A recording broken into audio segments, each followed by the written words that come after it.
The telegram arrived at Fort Laramie, Wyoming Territory, on a blistering July morning in 1875, addressed to a woman most folks believed had no business being there in the first place.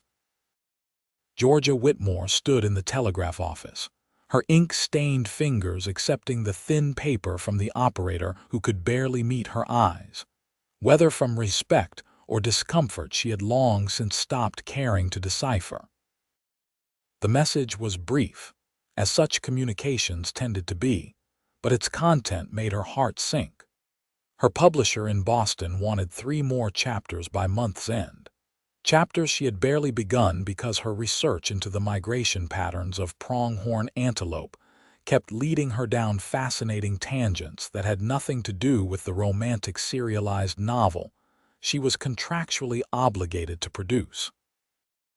She folded the telegram carefully and tucked it into the leather satchel that never left her side, the one containing her notebooks filled with observations about wildlife, geological formations, indigenous plant species, and the occasional snippet of overheard conversation that might prove useful for her fiction.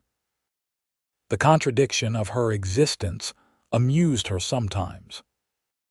Here she was, a 24-year-old woman who had graduated from Vassar College with honors, who could discourse on Darwin's theories and identify every constellation in the night sky, spending her mornings documenting the natural world with scientific precision, and her evenings inventing melodramatic tales of frontier romance to fund her actual passions. The people of Fort Laramie had not known what to make of her when she arrived 6 months prior, and they still seemed puzzled by her presence. Women came west as wives, as prostitutes, as mail-order brides seeking security, or as desperate souls fleeing circumstances back east they preferred not to discuss. Georgia fit none of these categories. She had come because the frontier represented the largest laboratory on the continent, because she wanted to see for herself the landscapes Lewis and Clark had documented, because the confines of Boston society had been slowly suffocating her since the day she realized her intelligence was considered a flaw rather than an asset. "Morning, Miss Whitmore," called out Sarah Chen, one of the few women in town who spoke to her with something approaching friendliness. Sarah ran the general store with her husband, and Georgia had learned not to mention that Sarah's grasp of commercial mathematics far exceeded that of most businessmen she had encountered. Some truths were better left unspoken in polite company. "Good morning, Mrs. Chen. I hope business is well." "Can't complain. You looking for more of those notebooks? Got a shipment in yesterday." Georgia smiled, already changing direction toward the store. She could always use more notebooks, though her current lodgings at the boarding house were becoming cramped with her collections. Pressed flowers, labeled rock samples, sketches of animal tracks, and towers of books shipped at great expense from Eastern publishers. Her landlady, Mrs. Patricia Thornton, tolerated the clutter only because Georgia paid her rent promptly and in full, though she had made pointed comments about respectable young ladies and the importance of not appearing too peculiar. The store smelled pleasantly of wood soap and dried herbs. Georgia selected 3 notebooks, their pages thick enough to handle her fountain pen without bleeding, and was reaching for her coin purse when the door swung open with enough force to set the bell jangling violently. A man stumbled in, and Georgia's trained observational skills cataloged him instantly. Mid-20s, approximately 6 feet tall, sun-weathered skin suggesting years of outdoor labor, clothing that marked him as a ranch hand rather than a town dweller, and an expression of acute discomfort that deepened when he realized there were women present. "Apologies," he muttered, removing his hat to reveal hair the color of wheat at harvest time, damp with sweat at the temples. "Did not mean to come in so rough. Need to send a telegram right quick, but the office is closed up." Sign says back in 30 minutes. Old Pete probably needed the privy, Sarah said without judgment. You can wait if you like or come back. The man shifted his weight, clearly wrestling with the urgency of whatever message needed sending. Georgia found herself studying him with the same attention she might give to an unfamiliar species. His hands were large and calloused, the kind of hands that knew rope and leather and hard work. A scar cut through his left eyebrow, pale against tanned skin. But it was his eyes that caught her attention, unexpectedly intelligent, a clear gray that reminded her of morning fog over the Laramie River. I can wait, he decided, then seemed to realize he was still standing in the doorway.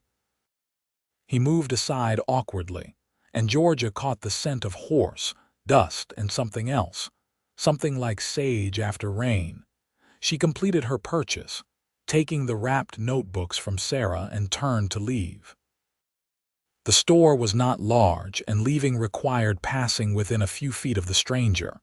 As she did, he spoke suddenly, the words seeming to surprise him as much as they did her. You are that lady scientist, aren't you? The one folks talk about. Georgia paused, her hand on the door frame. She had learned to be wary of such recognition. It usually preceded either mockery or inappropriate proposals from men who believed an educated woman must be desperate for male attention. I am a naturalist and writer, if that is what you mean. Georgia Whitmore. He nodded slowly, processing this information. Name is Austin Everett. I work at the Double R Ranch about 15 miles northeast of here. Been hearing about you since spring. They say you are too smart for a simple life out here, that you should have stayed back east where book learning matters more than knowing how to survive. His tone was not mocking, merely observational, stating what he had heard without necessarily endorsing it. Georgia found herself reassessing him slightly. And what do you think, Mr. Everett? You believe intelligence and frontier life are mutually exclusive. The question seemed to surprise him. He took his time answering, which she appreciated.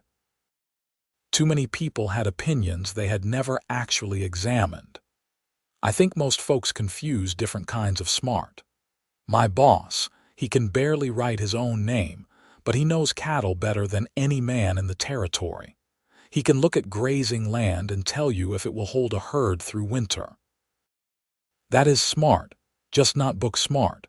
Seems to me you have got the book kind, but I cannot figure why you would come out here if you had other choices. Perhaps I came precisely because I had other choices, Georgia replied. Perhaps choosing to be here, rather than being forced by circumstance, is the entire point. Austin Everett considered this, his gray eyes thoughtful. Never thought of it that way. Back east, you could have had an easy life, I expect. Husband with money, nice house, servants, and such. An easy life and a good life are not the same thing, Mr. Everett. Before he could respond, the telegraph office door opened, and old Pete shuffled back to his post. Austin excused himself, and Georgia left the store, her thoughts oddly preoccupied with the conversation. Most people in Fort Laramie either ignored her or spoke to her with stilted formality, uncomfortable with a woman who used words they had to puzzle out, and who walked alone into the wilderness with her notebooks and specimen jars. Austin Everett had spoken to her like she was simply another person, worthy of neither pedestal nor scorn, and the novelty of it stayed with her as she returned to the boarding house. She spent the afternoon trying to work on the novel chapters her publisher wanted, but her mind kept wandering.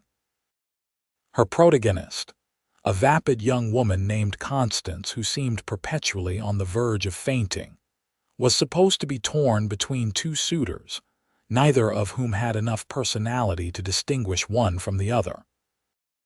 Georgia had created them in a fit of cynical amusement, thinking her readers wanted pretty words and dramatic misunderstandings rather than actual human complexity.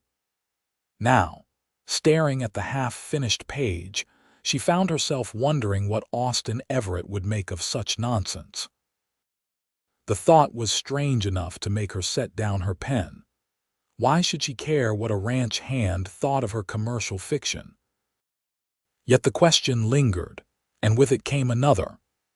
When was the last time anyone had asked her a genuine question about her choices, had listened to her answer as though it mattered? 3 days passed before she saw him again. She was kneeling beside the river, her skirts tucked up in a manner that would have horrified Mrs. Thornton, examining a cluster of wildflowers she had not yet catalogued. The sound of hoofbeats made her look up, expecting to see one of the cavalry officers from the fort out for a ride. Instead, Austin Everett sat astride a buckskin horse, looking down at her with an expression somewhere between amusement and curiosity. "Miss Whitmore, you are a fair distance from town." "Only 3 miles," she replied, shading her eyes against the afternoon sun. "Hardly a concerning distance." "For a man, maybe. You armed?" The question was practical rather than condescending. Georgia gestured to the small revolver tucked into her belt. "I am not foolish, Mr. Everett, merely independent. There is a difference." He dismounted, moving with the easy grace of someone who had spent more time on horseback than on foot. Did not mean to suggest otherwise, just that independence does not stop a rattlesnake from biting or a cougar from getting curious. "I am aware of the dangers, but thank you for your concern." She returned her attention to the flowers, sketching their structure in her notebook with quick, precise strokes. "Are you heading back to your ranch?" "Saw you down here and thought I should check you were all right." He paused, then added, "Also been thinking about what you said." "About choosing to be here?" Georgia looked up again, genuinely surprised. "Have you been working ranches since I was 14?" Austin said, settling down on a flat rock a respectful distance away. "Never had much choice in it. My pa died when I was young and ranch work was what I knew." "But you had education, opportunities. Makes a man wonder what you see out here that you could not find back east." She sat back on her heels, considering how to answer. The truthful response was complex, layered with frustrations and yearnings she had never successfully articulated, even to herself. "In Boston, I was a curiosity. A woman who wanted to study science rather than watercolors, who preferred reading Darwin to planning tea parties.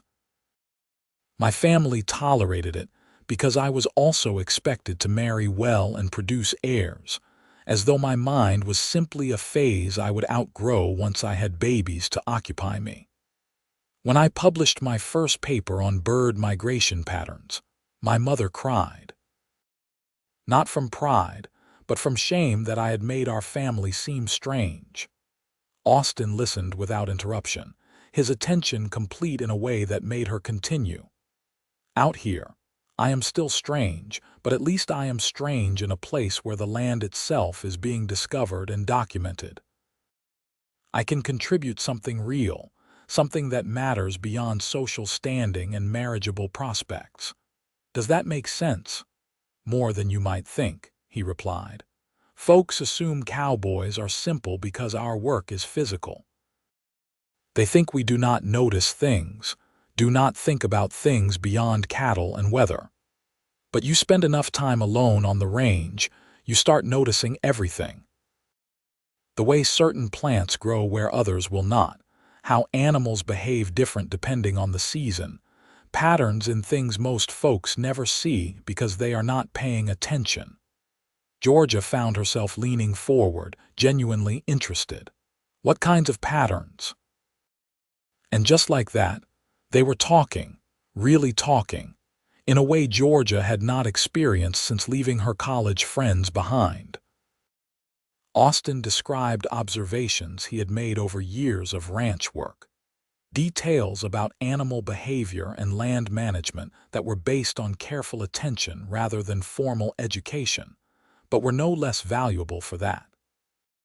She shared some of her research, and he asked questions that showed he understood the principles even if he lacked the technical vocabulary. The sun had moved significantly across the sky before Georgia realized how much time had passed. I should return to town before Mrs. Thornton sends out a search party.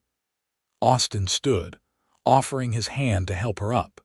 His palm was rough against hers, warm and solid, and Georgia felt an unexpected flutter of awareness that had nothing to do with intellectual companionship. She released his hand quickly, busying herself with gathering her notebook and specimen jars. "I could give you a ride back," Austin offered. "Be faster than walking and the sun will be setting soon." It was a practical offer, yet Georgia hesitated. Arriving in town on horseback with Austin Everett would generate exactly the kind of gossip she had been carefully avoiding. Then again, she had come west to live by her own rules, had she not? "Thank you. I would appreciate that." He helped her mount, then swung up behind her. The buckskin moved beneath them, and Georgia had to concentrate on maintaining her balance, acutely aware of Austin's presence at her back. The way his arms came around her to hold the reins, creating a loose bracket that made her feel both protected and flustered. They rode in silence for a while, the rhythm of the horse's gait surprisingly soothing. Then Austin spoke, his voice close enough to her ear that she could feel the warmth of his breath. "Would you be willing to teach me about the things you know, the book learning you have got?" Georgia twisted slightly to look at him. "Teach you what specifically?" "All of it. Reading is hard for me. I know my letters, but putting together bigger words, understanding fancy writing, it takes me a long time.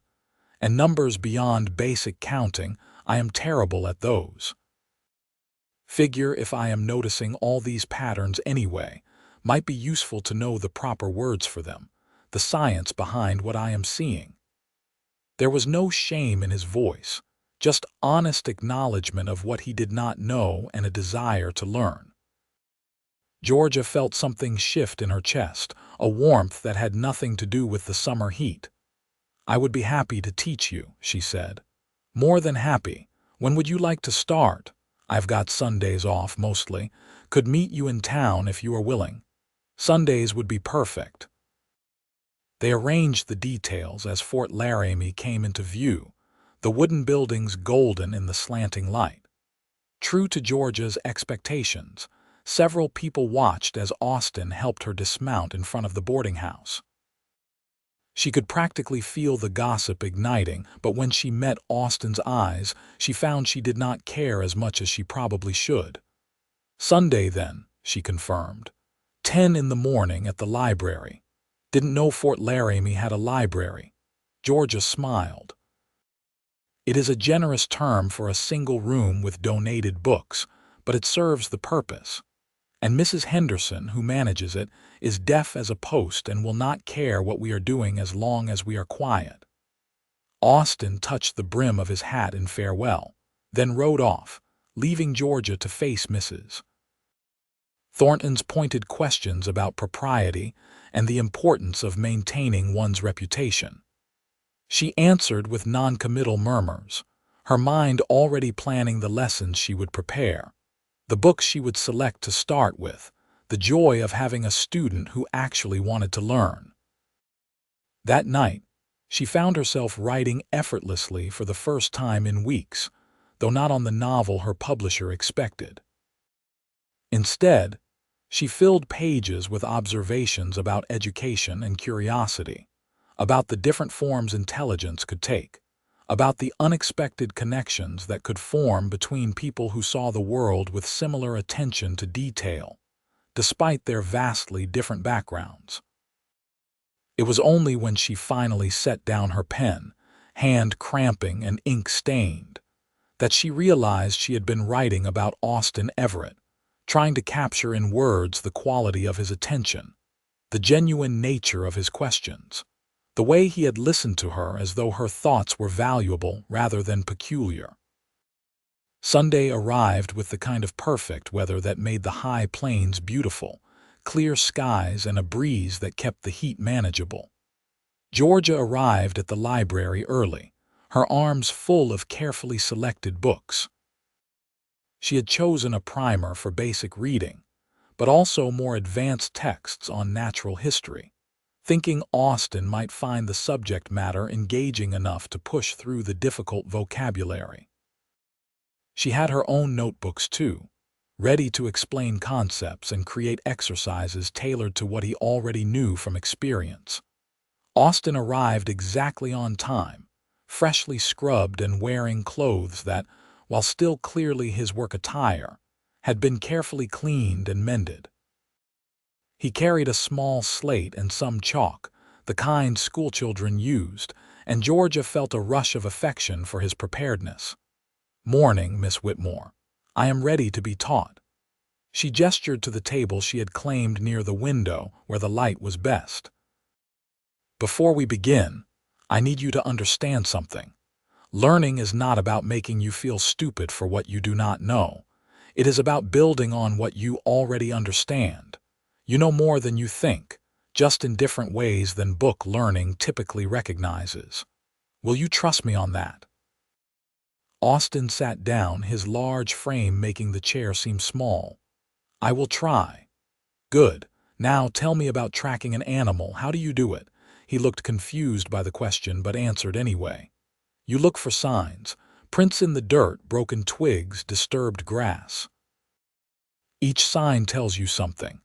How big the animal is, how fast it was moving, how long ago it passed by. You put all the signs together and you can figure out the whole story." "Reading is exactly the same," Georgia said, opening the primer. "Each letter is a sign. Put the signs together, they form words. Put words together, they tell you a story. You already know how to do this with tracks. We are just going to apply the same skill to a different kind of sign." She watched understanding light his eyes, and they began. Austin struggled with some of the letter combinations, but he approached each word like a puzzle to solve, using the same methodical patience he would apply to tracking. When he successfully sounded out his first complete sentence, the smile that crossed his face was bright enough to make Georgia's heart skip. They worked for 2 hours, and Georgia was impressed by his focus. He did not give up when things were difficult, did not make excuses. He simply kept trying, kept asking questions, kept applying the logic she gave him. When they finally took a break, he flexed his hand, cramped from gripping the chalk. "Your turn," he said suddenly. "My turn for what? To learn something. Fair is fair. You teach me your world, I teach you mine." Georgia had not expected this, but the idea intrigued her. "What would you teach me?" "Well, you said you study animals and such, but do you know how to actually survive out here? Real survival, not just walking 3 miles from town with a pistol you probably cannot shoot straight." She bristled slightly. "I can shoot adequately." "Adequately might not be good enough if you are in real trouble. When is the last time you practiced? Can you start a fire without matches? Purify water? Read weather signs that might save your life? Find food if you are stuck somewhere unexpected?" Georgia had to admit she could not do most of those things. Her wilderness excursions had always been day trips, carefully planned, with the safety of town nearby. The idea of actually being self-sufficient in the wild had not occurred to her as necessary. "You are right," she said. "I should know those things. Would you teach me? Be my pleasure." Next Sunday we split the day. Morning for book learning, afternoon for practical skills. That work for you? It works perfectly. They shook hands on it, and Georgia felt the now familiar warmth at the contact, the way her awareness of him seemed to intensify with each meeting. She told herself it was simply the pleasure of intellectual connection, of finding someone who valued knowledge as much as she did, even if their definitions of knowledge differed. But as the weeks passed, and their Sunday lessons became the highlight of her week, she had to admit the truth was more complicated. Austin proved to be a dedicated student. His reading improved rapidly once he understood the logic behind the letter combinations, and he attacked mathematics with the same determination. Georgia introduced him to basic geometry through the lens of land surveying, and watched him grasp concepts that had taken her weeks to learn because he could see their immediate practical application. They read together from her natural history books, and he would stop her to point out where the author had gotten things wrong, where real animal behavior differed from what some Eastern academic had theorized without observation. In turn, Austin taught Georgia skills she had never imagined needing. He showed her how to read the sky for weather changes, how to find water even in seemingly dry areas, how to move quietly through brush without leaving obvious traces. He corrected her shooting stance, patient and encouraging as she learned to actually hit what she aimed at rather than sending bullets wild. He taught her to build fires that would light easily and burn efficiently, to identify edible plants and avoid poisonous ones, to understand the language of animal calls that signaled danger or safety. But more than the specific skills, Georgia treasured the time itself, the easy companionship that developed between them. Austin had a quiet sense of humor that surprised her, a tendency to make dry observations that caught her off guard and made her laugh. She discovered he loved stories, would listen with complete absorption when she read aloud from her favorite books, asking questions that showed he understood subtext and symbolism, even when he could not yet read the words himself. Fort Laramie, predictably, had opinions about their friendship. Mrs. Thornton delivered regular lectures about proper courtship and the dangers of spending unchaperoned time with men. Some of the townswomen whispered that Georgia was wasting her time on an uneducated ranch hand, when she could surely attract someone more suitable. Others suggested Austin was taking advantage of her, though what advantage they imagined was unclear since their meetings were entirely public and educational in nature. Georgia ignored all of it, or tried to. The truth was, she looked forward to Sundays with an intensity that went beyond simple friendship. She caught herself thinking about Austin during the week, wondering what he would make of something she observed, planning lessons around his interests, choosing her clothes with more care than usual on Sunday mornings. When he smiled at her when their hands brushed accidentally, when he leaned close to examine a passage in a book, she felt things she had convinced herself she was too practical to experience.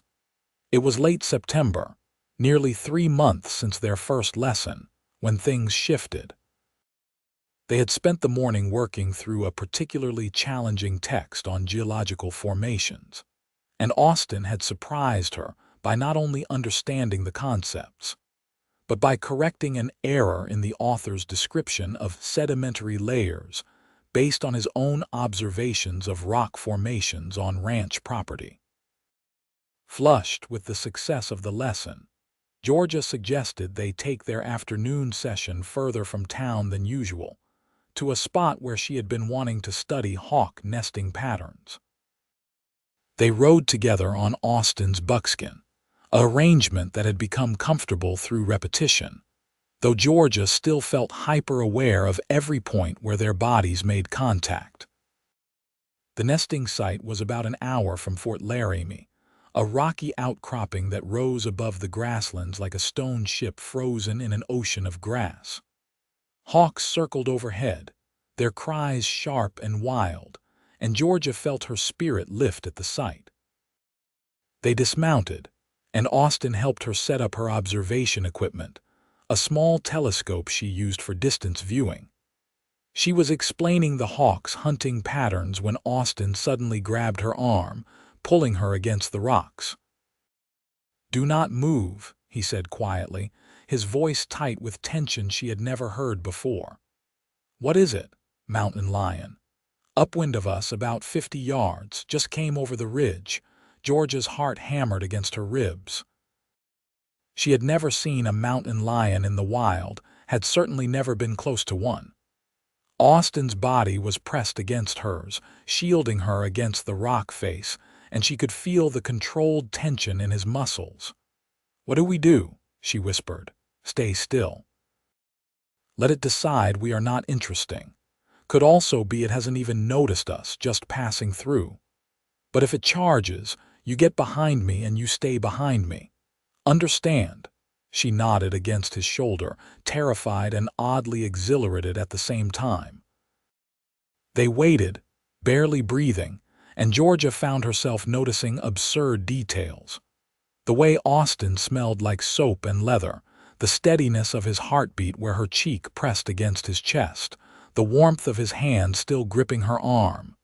Minutes stretched like hours. Then Austin's posture relaxed slightly. "It is moving off. Caught scent of something more interesting than us, I think." They stayed pressed together for another moment, then Austin stepped back, though his hands remained on her shoulders as though to steady her. Georgia looked up at him and found his face closer than she had realized, his gray eyes dark with concern and something else, something that made her breath catch. "You all right?" he asked, his voice rough. "Yes, thank you for protecting me. Would never let anything hurt you, Georgia."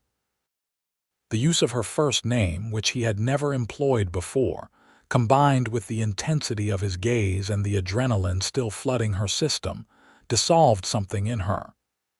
She reached up, touching his face, and he went absolutely still. "Austin," she said, and then could not figure out what words should come next. He solved the problem by kissing her, a gentle press of lips that asked a question rather than demanding an answer. Georgia answered by kissing him back, her hands fisting in his shirt, pulling him closer. The kiss deepened, and she felt years of loneliness and isolation melting away, replaced by a connection so intense it frightened her. When they finally broke apart, both breathing hard, Austin rested his forehead against hers. "Been wanting to do that for weeks," he admitted. "Kept telling myself I had no right, that you were too educated, too refined for someone like me. But Georgia, I care about you, more than I have ever cared about anyone. You make me want to be better, smarter, more than just a ranch hand who can barely raid." "You are already more than that," Georgia said fiercely.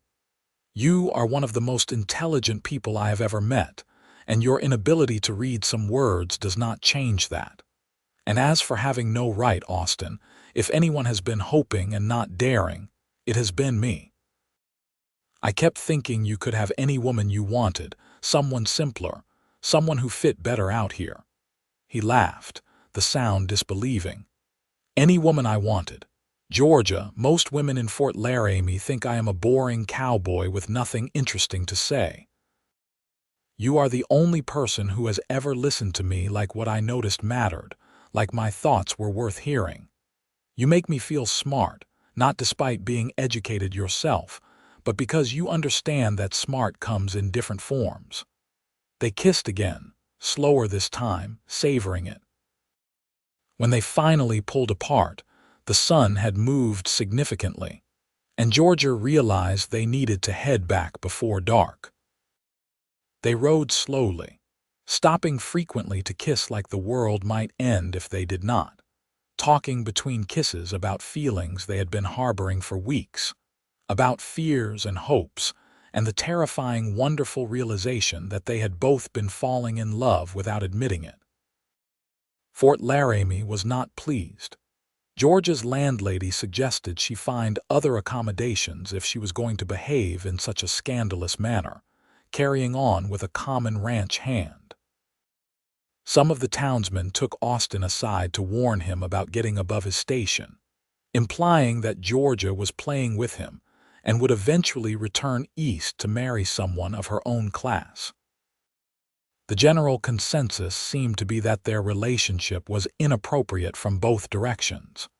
She was too good for him. He was not good enough for her, and the whole thing would end in tears and scandal.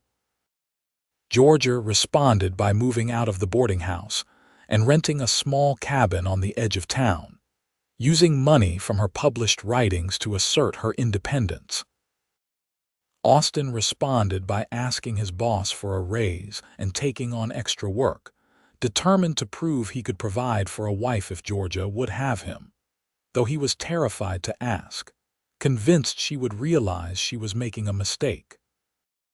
They continued their Sunday lessons, though now they were also officially courting, which meant they made some concessions to propriety. Meeting in public places, ensuring others were around, limiting physical contact to hand-holding and chaste kisses goodbye. It was both frustrating and sweet, building emotional intimacy while exercising restraint, learning each other's minds and hearts while waiting for the right time to fully commit. Georgia's publisher sent increasingly annoyed telegrams about the novel chapters she kept failing to deliver. Finally, in exasperation, she wrote back explaining that her current project was taking longer than expected but would be worth the wait. Then she started over, abandoning the insipid constants and her indistinguishable suitors. Instead, she wrote about a naturalist who came west to study the wilderness, and found herself falling in love with a cowboy whose intelligence and observations challenged everything she thought she knew about education and worth. She wrote their conversations, their lessons, the mountain lion incident and the first kiss. She wrote truth disguised as fiction, and the words poured out of her like water too long dammed. Winter came early that year, snow blanketing the plains by early November. Their Sunday meetings moved indoors entirely, to the library and later to Georgia's cabin, where she had installed a good stove and enough bookshelves to house her growing collection. Austin arrived one Sunday in December with news. His boss was retiring, and the ranch foreman position was being offered to him, a significant promotion that would mean better pay and a small house on the ranch property. "I know it is not much," he said, pacing her small cabin nervously. "Not compared to what you could have had back east. But it would be ours, and there is land all around for you to study, and I have been thinking, maybe we could start a breeding program for stronger cattle using some of those inheritance principles you taught me about. Apply your science to ranching, make it better. But that is only if you would consider, I know I should ask properly, and I do not have a ring yet, but Georgia, would you marry me?" He stopped pacing and looked at her with such vulnerable hope that Georgia felt her eyes sting with tears. She crossed the room to him, taking his work-roughened hands in hers. "Yes," she said simply. "Yes, I will marry you. I love you, Austin, not despite our differences, but because of how we complement each other, how we make each other better. You have taught me to see the world in new ways, to value different kinds of knowledge, to be braver and more capable than I knew I could be. Marrying you would make me happier than anything I could have found back east." He kissed her then, deeply and thoroughly, and Georgia felt the rightness of it settle into her bones. This was what she had come west to find, though she had not known it at the time. Not just the freedom to pursue her studies, but the freedom to love someone who valued her mind and spirit, who saw her unconventional interests as assets rather than embarrassments, who wanted to learn with her, and from her while teaching her things she never would have discovered on her own. They were married in early January 1876, in a simple ceremony at the Fort Laramie chapel. Sarah Chen stood as Georgia's witness, and Austin's boss, Robert Harrison, stood as his. Most of the town attended, curiosity outweighing disapproval, and Georgia wore a practical blue dress rather than white, carrying a bouquet of dried prairie flowers she had collected and pressed during the summer. The house Austin had mentioned turned out to be more than small. It was tiny, 2 rooms and a loft, but it sat on a slight rise with a view that stretched for miles. And Georgia immediately began planning where to put her equipment, her books, her specimen collections. Austin carried her over the threshold, both of them laughing, and that first night as man and wife was awkward and sweet and passionate. Two people learning each other's bodies with the same careful attention they had applied to learning each other's minds.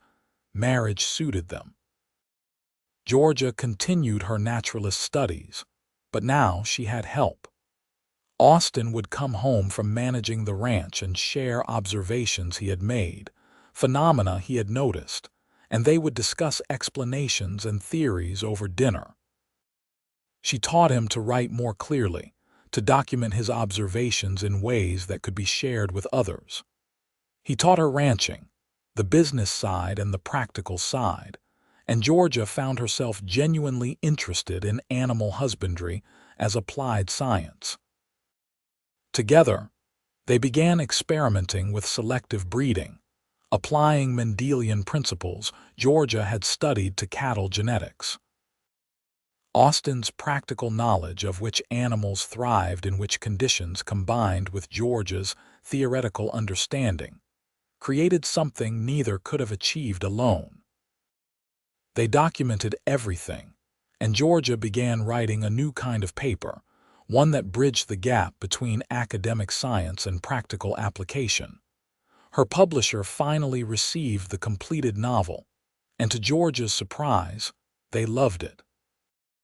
The authenticity of the setting, the intelligence of both protagonists, the way the romance developed through mutual respect and shared interests rather than just physical attraction, all of it felt fresh and real. They wanted more, and Georgia negotiated a better contract, one that gave her time to write between her research and ranch responsibilities. The following years brought changes. Austin continued advancing at the ranch, eventually becoming part owner when Mr. Harrison decided to fully retire. Georgia's papers on cattle breeding and range management were published in agricultural journals, earning respect from the scientific community, even if some academics were scandalized that the lead author was a woman. She had to publish some papers under initials only, but she refused to do so consistently, insisting that her name and her work be acknowledged together. They faced challenges too. A harsh winter in 1878 killed a significant portion of the herd, nearly bankrupting the ranch. Georgia's third pregnancy ended in miscarriage, a loss that devastated them both. Austin's reading, while vastly improved, still frustrated him when he encountered particularly complex texts, and Georgia had to learn patience, had to remember that different people learned at different paces, and that struggle did not equal failure. But they faced everything together, talking through problems, combining their different strengths to find solutions. When money was tight after the bad winter, Georgia sold a series of stories to a magazine, and Austin took on contract work with neighboring ranches. When grief over the lost pregnancy threatened to swallow Georgia whole, Austin held her through the crying, then gently encouraged her back to her studies, knowing she needed the work to heal. When self-doubt plagued Austin during particularly difficult reading, Georgia reminded him of everything he had learned, everything he had achieved, all the ways his intelligence manifested beyond the printed page. Their first living child was born in the spring of 1879, a boy they named Thomas after Austin's father.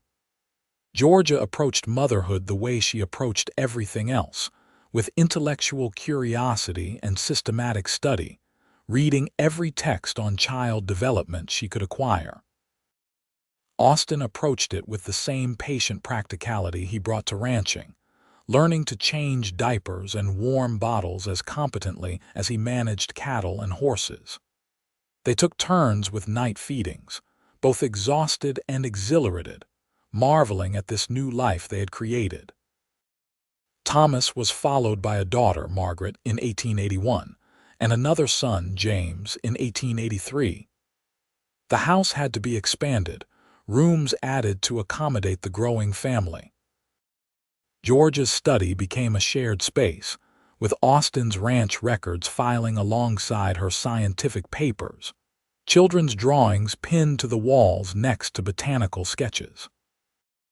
Their life was chaotic and messy and full, nothing like the quiet, scholarly existence Georgia had once imagined for herself, and she loved every overwhelming minute of it. She continued her research, though it had to fit around motherhood and ranch responsibilities. She involved the children as they grew, teaching them to observe and document the world around them, to ask questions and seek answers. Austin taught them practical skills, but always with the underlying principle that understanding why something worked was as important as knowing how to do it. Thomas showed an early aptitude for mathematics, Margaret was fascinated by plants, and little James seemed most interested in animals, spending hours watching the behavior of everything from chickens to cattle. The ranch prospered. Austin's management, combined with Georgia's scientific approach, created one of the most successful operations in Wyoming territory. Other ranchers started asking their advice, and Austin began teaching what he had learned, passing on the combination of traditional knowledge and scientific method that made their approach unique. Georgia started a small school for ranch children, teaching reading and mathematics, but also natural history and scientific observation, creating the kind of education she wished had been available to her, one that valued both intellectual and practical knowledge. Fort Laramie had long since stopped gossiping about the odd couple. They were too successful to mock, too established to question.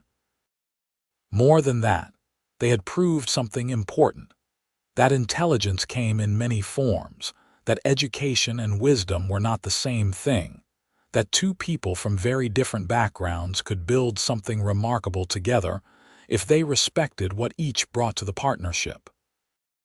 Years passed in a blur of work and family, of scientific papers and cattle sales, of children growing and lives deepening. Austin's reading became fluent enough that he could help their children with homework, could read the agricultural journals Georgia subscribed to, could enjoy novels in the evenings after the children were in bed. Georgia learned to rope and brand cattle, to judge animal health at a glance, to read weather signs that saved the herd more than once. They grew into each other, their skills and knowledge blending until it was hard to say where one's expertise ended and the other's began. In 1890, Wyoming became a state, and Georgia attended the celebration in Cheyenne, now a respected figure in both scientific and ranching circles. She gave a speech about the importance of education for all citizens, regardless of gender or background, about the value of combining academic knowledge with practical experience. Austin sat in the audience, his now 15-year-old son beside him, and felt pride swell in his chest. This brilliant woman had chosen him, had loved him enough to build a life in a place that had not always welcomed her strangeness, had taught him to see himself as intelligent and capable, rather than limited by his lack of formal education. After the speech, after the celebrations, they took a rare evening alone, leaving the children with Sarah Chen, who had remained a steadfast friend through the years. They rode out to the spot where they had first kissed, where the mountain lion had inadvertently brought them together. The outcropping was the same, though they were different, older, weathered by years and experience but stronger for it. "You ever regret it?" Austin asked, his arm around her waist as they watched the sun set over the plains.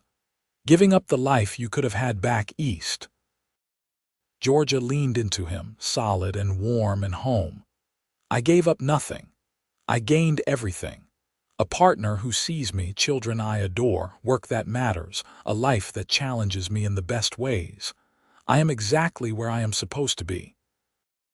"They called you too smart for a simple life," Austin said, echoing words from long ago. "But this life is not simple, is it? It is complex and difficult and requires every bit of intelligence you have got." "And you said teach me your world," Georgia replied, smiling at the memory. "But you taught me just as much. We taught each other. We built our world together." He kissed her then, the same way he had that first time, and Georgia felt the circle complete. They had started as teacher and student, each to the other, and had become true partners, equal in all the ways that mattered, complementary in their differences.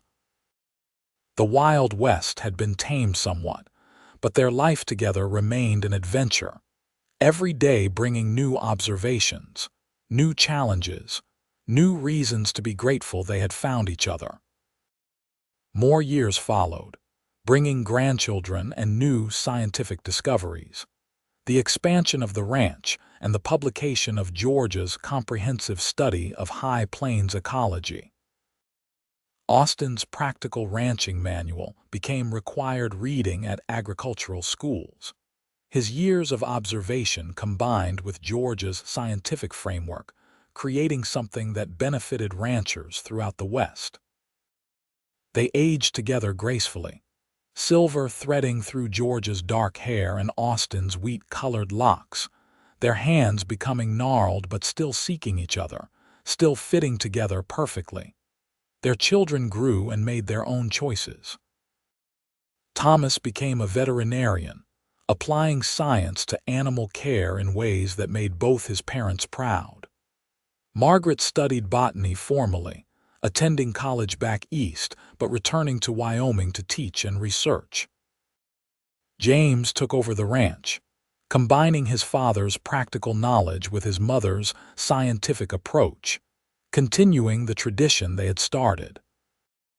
All three credited their unusual upbringing, the way their parents had shown them that intelligence and education came in many forms, that the best solutions combined different kinds of knowledge and experience. In 1905, on their 30th wedding anniversary, their children and grandchildren gathered at the ranch house for a celebration.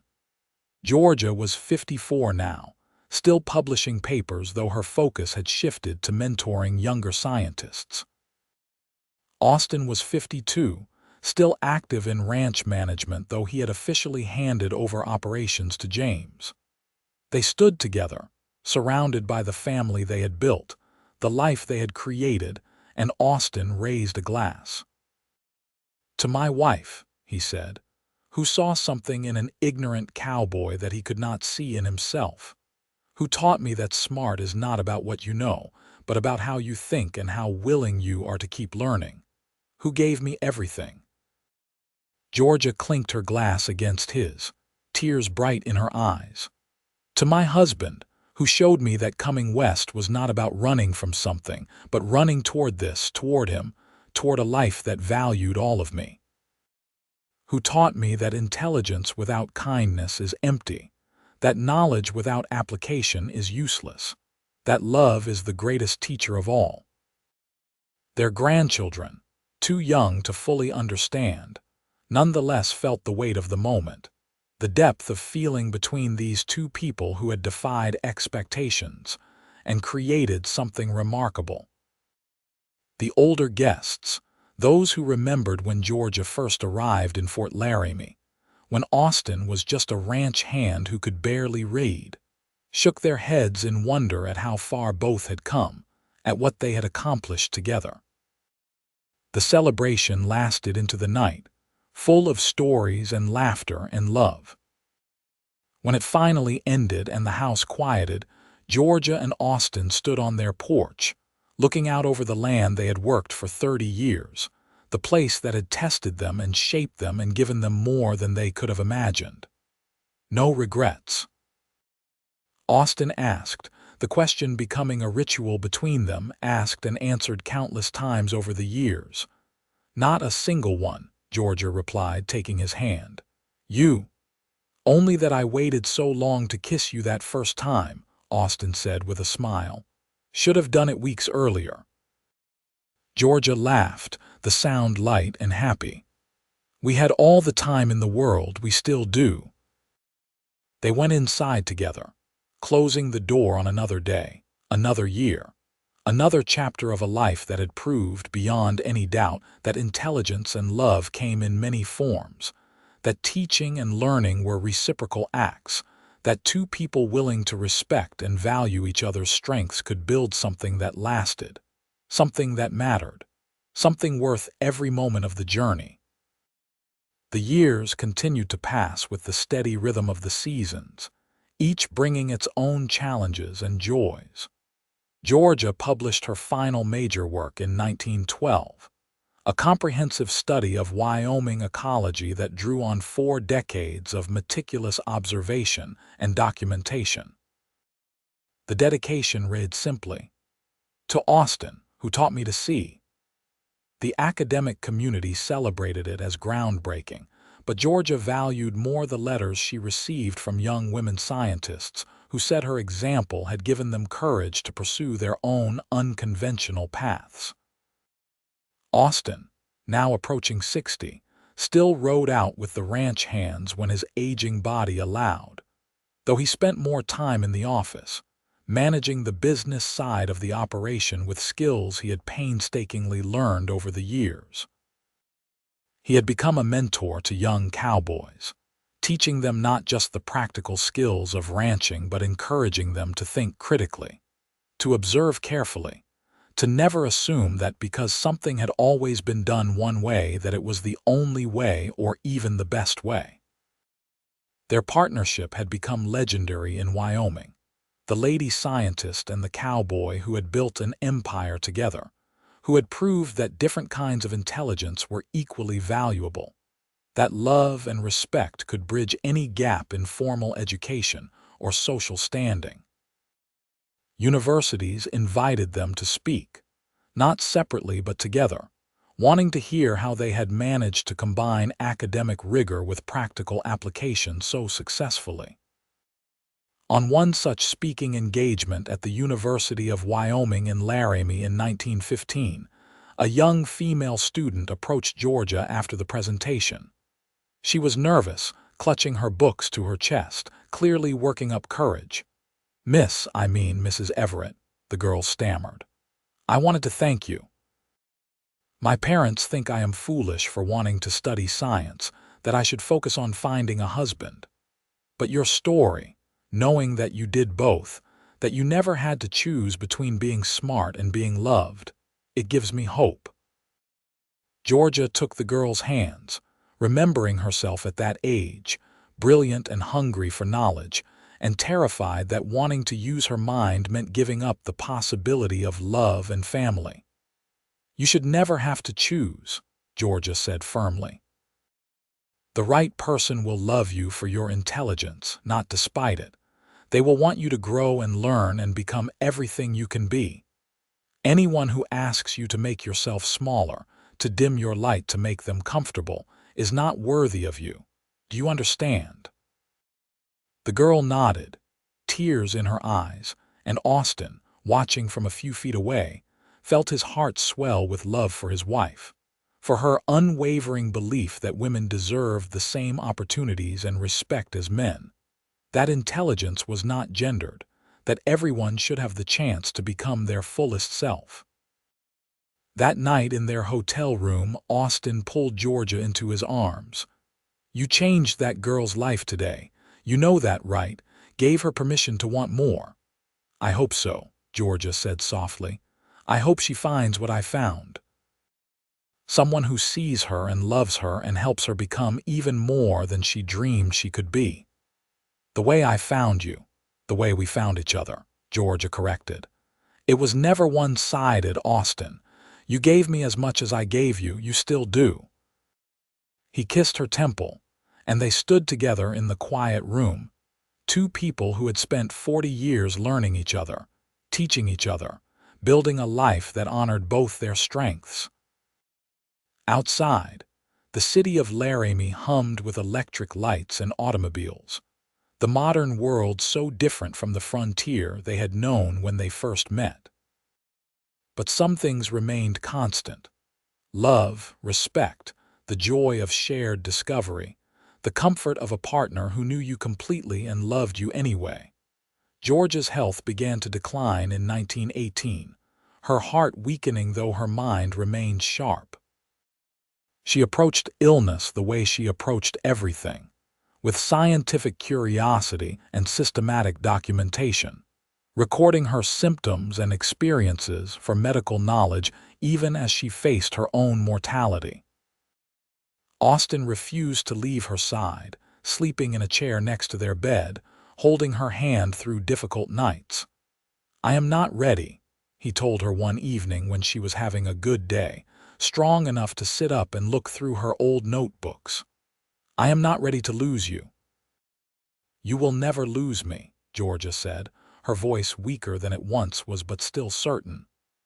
"I am in every observation you make, every question you ask, every moment you choose curiosity over assumption. I am in our children and grandchildren, in the ranch, in the work we did together. Death does not erase any of that. It takes you away from me.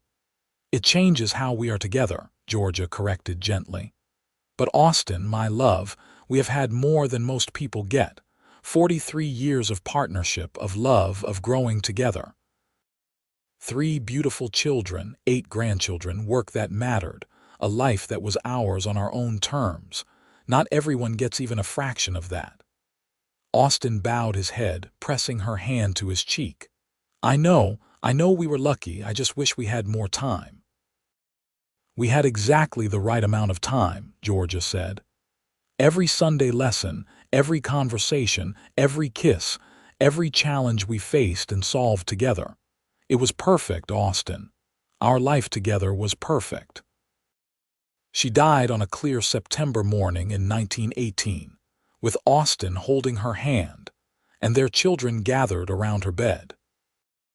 Her last words were about the hawks she could see through the window, making their migration south for the winter, and Austin knew she was observing until the very end, cataloging the world with the same attention she had brought to every moment of her remarkable life.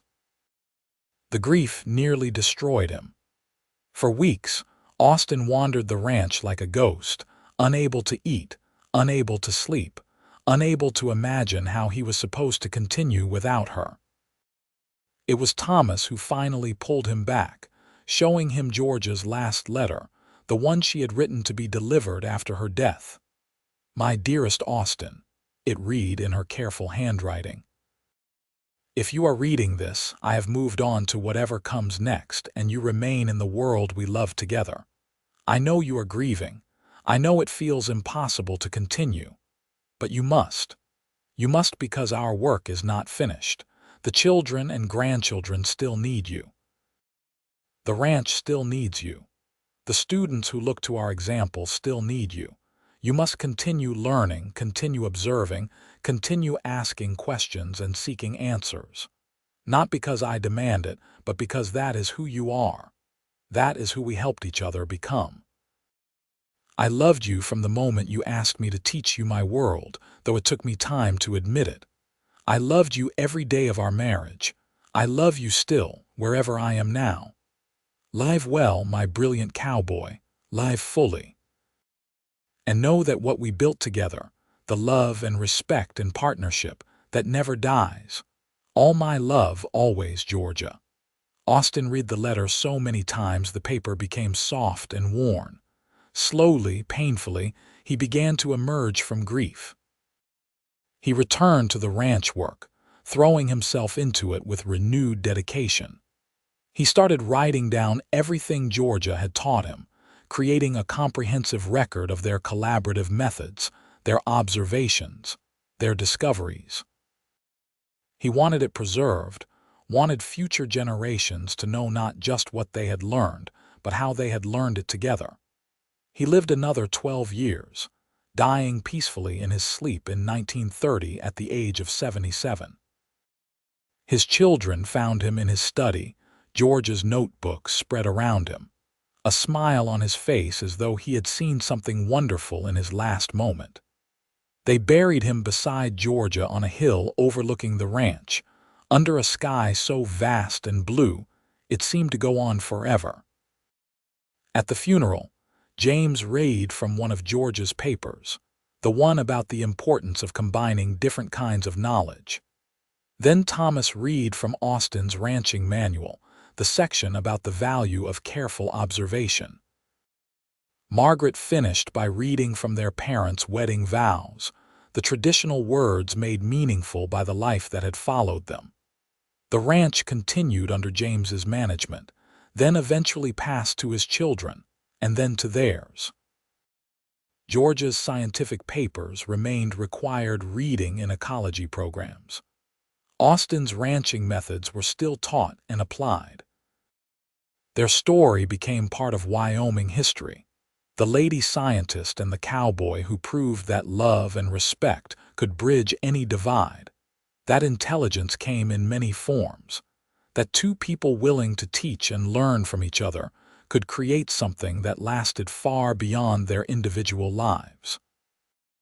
More than a century after that first conversation in the general store, after Austin had heard about the woman too smart for a simple life, and had surprised himself by saying, "Teach me your world," their great-great-grandchildren still lived on the ranch.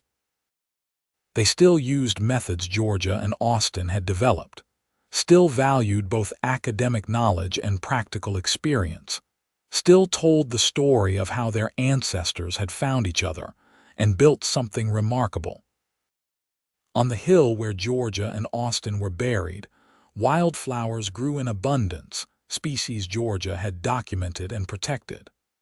Hawks still circled overhead, following migration patterns she had studied. The land bore the marks of careful stewardship, of people who had understood that respecting and learning from the natural world was essential to thriving in it. And in universities and on ranches, in scientific journals and agricultural textbooks, in the hearts of everyone who had been touched by their example, Georgia Whitmore and Austin Everett lived on, proving that the best kind of love was the kind that made both people better, that honored their differences while celebrating their connection, that created something larger and more lasting than either could have achieved alone. They had taught each other their worlds, and in doing so had built a world together that changed everyone it touched.